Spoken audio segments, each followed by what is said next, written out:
আজ অনেকদিন পরে ঘরোয়া উপায়ে বাসাতেই বিরিয়ানি রান্না করলাম। খেতে ভীষণ মজা হয়েছিল। আসলে ঘরে আমরা যত ভালোভাবেই রান্না করি না কেন, আসলে দোকানের যে রেস্টুরেন্টের যে একটা টেস্ট ওইটা পাওয়া যায় না। তবে আলহামদুলিল্লাহ আজকের বিরিয়ানিটাতে মানে দোকানের মতোই একটা টেস্ট পেয়েছি, খুবই ভালো লেগেছে।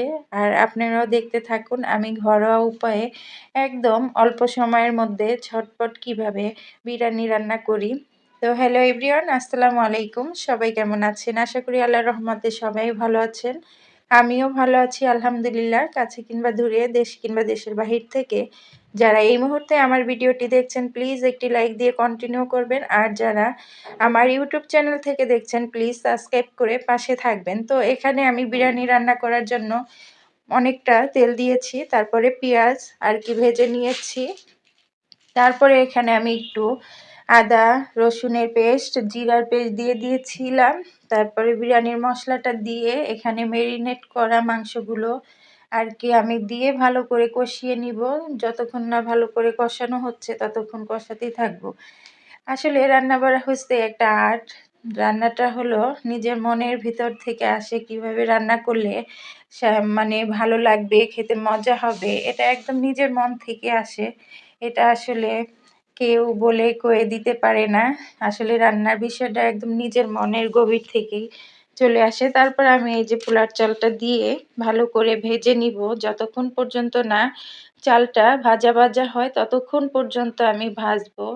আসলে এই যে কড়াইটাতে আমি বসাইছিলাম একদম মানে নাড়াচাড়া করতে আমার ভীষণ কষ্ট হচ্ছিল। তার জন্য আমি পরবর্তীতে পাতিলটাও কিন্তু চেঞ্জ করে ফেলেছি, যাতে একটু নাড়াচাড়ার জন্য সুবিধা হয়।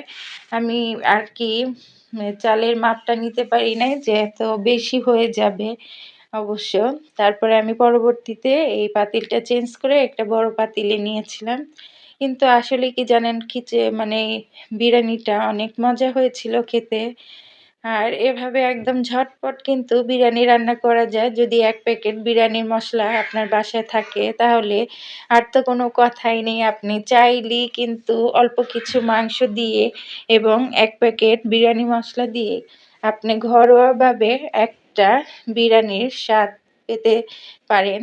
তাই আমি যা করি আর কি, এভাবে ঝটপট কিছু করতে ইচ্ছা না করলে ঝটপট অল্প সময়ের জন্য অল্প আয়োজন বিরিয়ানি রান্না করে ফেলি।